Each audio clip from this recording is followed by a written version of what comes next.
Let me get the presentation mode.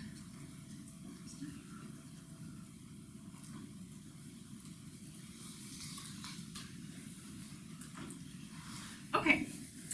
Yeah, so I was going to start with introducing myself, and I guess I will, since some people might be watching me. My name is Lucy. I am the new wellness coordinator. I'm from Belleville, Kansas. I'm married, have no kids, but that's pretty much it for me. Yeah, so I guess first, does anyone have any questions for me, like regarding anything wellness, like maybe the Wellness 365 program, anything like that? I just kind of wanted to give you guys a moment since you have me here, if you have any questions. Oh, I don't think so. okay. I know where you work though, so. That's true. Yeah. Just find me, shoot me an email, whatever. Okay, so today our topic is going to be yoga at bedtime, so for better sleep. I thought this was kind of a fun topic, and if you're someone who does struggle with sleep, I hope that this might be have some tips, some points to maybe help promote some better sleep, improve insomnia, anything like that. So I guess we will go ahead and get started. So first I wanted to kind of cover the benefits of bedtime yoga. To start, it reduces anxiety and worry.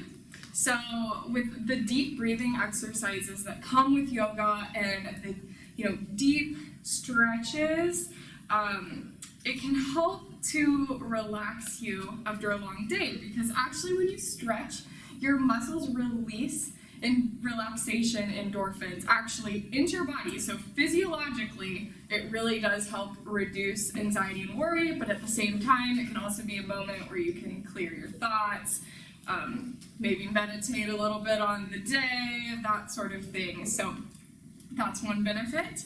It also can help you to build a bedtime routine. Bedtime routines are really important because that can help to stimulate your brain and your body that it's time to go to bed. If we don't have a routine, and we're just trying to jump in bed and go to sleep, our body may be like, wait a second, what are we doing? We're going to sleep right now? Okay. So yeah, if you can incorporate this into your routine, it will start to show your mind and your body, hey, this is what we do before we go to bed. It can also help improve circulation. So the deep stretching, the deep breathing can help to lower blood pressure, reduce blood clots, and help to balance out energy levels. So a lot of us maybe have peaks and crashes in our energy levels throughout the day. But stretching and relaxation can actually help to balance those out. So maybe we don't need quite as much caffeine because we won't have those crashes, and then we won't have those, jittery moments when we do have our caffeine in us and we got a lot of energy. Some more specific things with improved circulation, so some health benefits with that, is that it can help support your immune system. So strengthen immune system. It can also help to detoxify your body. When you have that increased blood flow, what it does is it's going to bring out those toxins that are maybe in different places from your muscles, your organs, different bodily processes that might create toxins in your system. And then it also helps to encourage cell regeneration. So lots of things going on. So if you have damaged cells or dead cells throughout the day, it will help to build new ones. So that's great. It actually also helps to promote weight loss. And this is with yoga at any time during the day, but also at night, because what yoga does before bed is it will help to kind of increase your metabolism while you sleep. Everyone's metabolism slows down while they sleep, But this will keep it at a little bit more elevated level, so it's maybe not lowering quite as low, so you can be burning more calories while you're sleeping. So yes, if you're someone that wants to maybe focus a little bit on weight loss, that's another thing that this can help promote. It will help soothe sore muscles, injuries, joint pain that maybe you developed during the day after a long day of work, standing, walking, even sitting. If you have to sit at your desk a lot during the day, that can cause back pain and soreness in the backs of your legs. So a lot of us at the end of the day, especially after a work day, I maybe don't feel as great as I should. And those aches and pains can keep you awake at night. So this will help to soothe them, which can maybe help you fall asleep faster. So yes, overall this reduces insomnia with increased relaxation, increased circulation, bedtime routine. This is going to help you fall asleep faster and stay asleep, hopefully. So that is the benefits. And then now this is just going to be a little prep for your bedtime yoga. So some tips from me to help prepare you before you start your yoga routine. You want to make sure that you're picking a time to start it that isn't too early, so that way if you do it too early, you might have something arise, your kids bother you, something pops into your mind that makes you re-energize back up and you lost those benefits of the sleep. So I would recommend like 10-15 minutes before you're about to go to bed is when you would do this. This routine is about 10 minutes long, I would say. So, and then you also I would recommend dimming the lights in your room. That's gonna help show your mind and stimulate that process that you are about to go to sleep. So I would recommend dimming the lights. You can make your room comfortable. You can do it. You really don't need that much space for this routine, so you can just do it in your bedroom. Maybe place a blanket on the floor with some pillows, something like that, nice and relaxing, to help you do these stretches. Okay, so now this is on your handout. This is a little routine that I put together for you guys to get started with your bedtime yoga. All of these poses are something that everyone can do, no matter your conditioning level, flexibility, anything like that. We're not trying to really stretch and stimulate ourselves at this point. It is before bed, so this is supposed to be nice and relaxing, but it can help with flexibility too. So the first pose that I have is called mountain pose. For this pose, you're going to be standing up and practicing really good posture. If you can put your feet together, that would be the best, but depending on how your balance is, a few inches apart is okay, just as close together as you can get them. You want to have your shoulders facing forward. In the picture that I showed you guys, in the picture up there, the girls' shoulders are a little bit elevated. We want them to be relaxed and lowered as possible, so that way they're not up by your ears and you're holding the tension in your shoulders. Arms should just be kind of relaxed at your sides, palms facing outwards. And then your neck, you want your face facing in a neutral position, but you want to try and lengthen your spine as much as possible. So what I tell people is pretend there's like a string on your head that's pulling you upward and lengthening that spine, okay? But while keeping your gaze forward. So, and you're gonna hold each pose for, in yoga terms, I usually do breaths. Just slow, deep, even breaths. So hold each pose for about 3 to 5 breaths is what I would say. Okay. And all these poses should transition. With a good yoga routine, you shouldn't have huge transitions. They should just kind of flow together. So this next pose is called ruler pose. So you're going to start in your mountain position, and then you're bringing your arms up in a slow arcing motion above your head until your palms touch each other, okay? And then once they do that, you want to reach your arms up as high as you can. You can have your head looking towards your hands, or you can have it straight forward, whatever is comfortable with you and whatever feels like is stretching your upper body muscles the most. Again, though, we want to promote relaxation, so even though you're stretching and reaching towards the ceiling, you're still focusing on relaxing every muscle in your body as you're doing it, okay? Another thing on those first two poses I'll touch on really quick that I don't think I said is you do want to make sure your weight is centered right in the middle of your legs. So you don't want to have anything teetering towards the side, up tall, weight right in the center. This next pose is the side bend. So you're in your ruler position, and then you're just going to slowly lean yourself over to the side as far as you can. So if that's not very far, that's okay. If it's really far, depending on your flexibility, that is fine too. I don't want any bending at your hips or hinging at your hips. So you want to keep everything facing forward, no shoulder rotation, and just bending to the side. You should feel a nice little stretch in your oblique right there. You're going to hold that first position for a couple breaths. And then if you can, I would challenge you to get a little bit more of a stretch, and you can put your hand down on your thigh to brace yourself, and you'll lean just a little bit further with that other hand if you can, and hold that for a couple breaths as well. And then make sure you're repeating on the other side. All right, this next pose is forward fold.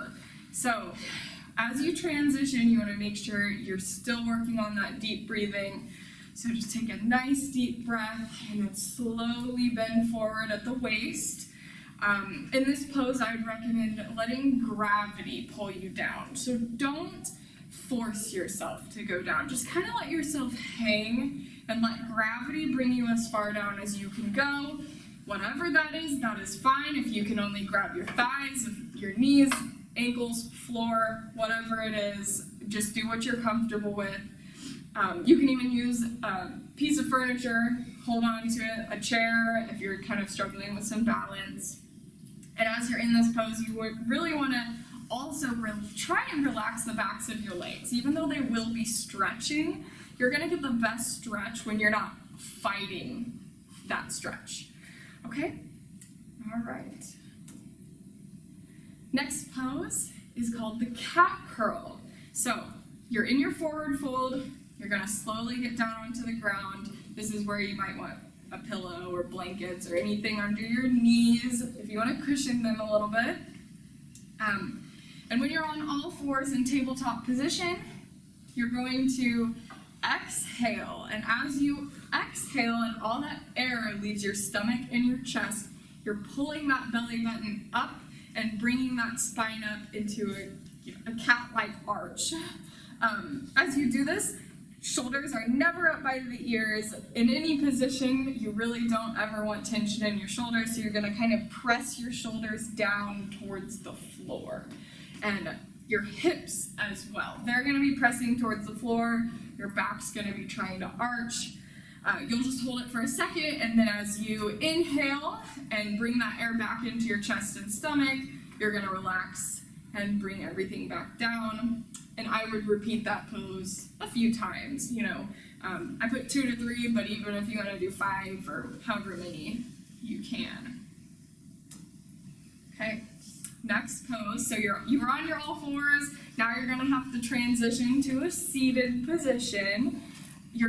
For this staff pose, your feet are going to be straight out in front of you.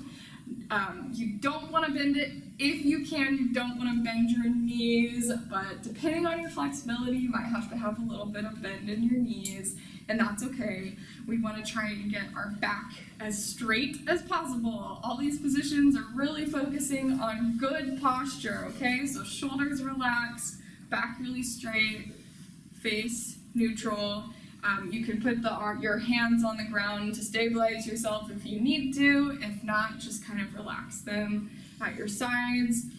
If the 90-degree angle is pretty hard for you, what you can do is sit on something like a pillow, blanket, whatever you want to sit on. And what that'll do is it'll increase that 90-degree angle, so it's maybe not quite so much on your lower back, hamstrings, even hip flexors to hold yourself in that position. Okay.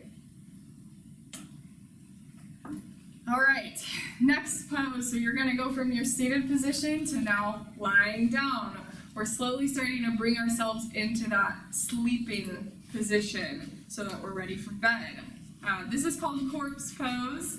You're gonna be lying flat on your back, and what you're trying to do is actually make your back flat on the floor. So all parts of your back should be touching the floor to try and promote spine alignment.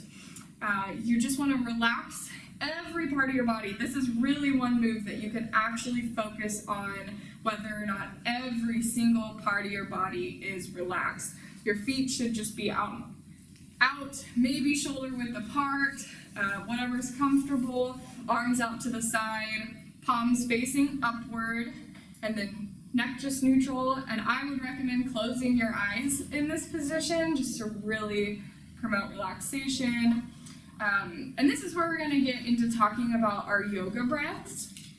So a typical yoga breath is called belly breathing. And instead of bringing that air in to fill your chest, what we're trying to do is have our air fill our stomachs. So when you do belly breathing and you breathe in, your belly button should be moving upward. So you should be expanding at the stomach. And then as you exhale, your stomach should go back down to normal. This is gonna help stimulate relaxation hormones in your body, and it can actually be done at any point during the day. If you're feeling stressed, you can just work on your belly breathing. But at this point, this is where you would focus on that. I even tell people too, like in the middle of the night, if you suddenly wake up and you're stressed, you can do your belly breathing and it should help you relax and maybe be able to fall back to sleep. So this pose, that would be a really important time to do that. And honestly, I would hold this pose for a minute or more. You might actually fall asleep in this pose. So, all right. Last one is going to be knees to chest. So you're coming from that corpse pose. I still want your spine completely flat on the floor. So no rounding of your back, no bringing that neck up off the floor. We want to keep it relaxed and just laying down. Try and bring those knees up. If you got to hold on to your thighs, shins, whatever you can grab onto. And again, just close your eyes and focus on your yoga breaths at this time. Okay? And that is all I have. So, does anyone have any questions about yoga before bed, about any of the moves? I mean, any specifics about the moves or anything? No, I'm gonna try that belly breathing because I've never heard of that before. Yeah. Yes, actually, we carry a lot of our stress and emotions in our digestive system. So when you do that belly breathing, it's actually getting rid of maybe those toxins that have been in that stomach from your stress throughout the day. That's why when we get stressed, your stomach feels sick and like feels in a knot. So this kind of flushes that out of there, and also it'll make your sympathetic nervous system kind of go away and promote relaxation. So that's definitely something I would recommend trying. I mean, sometimes I do it during the day if I feel like I'm having a rough time or something. So anything else? I'll have to try it and let you know. Yeah, let me know. If you do try this yoga routine, let me know if it helps you. Okay. Thank you. Yeah.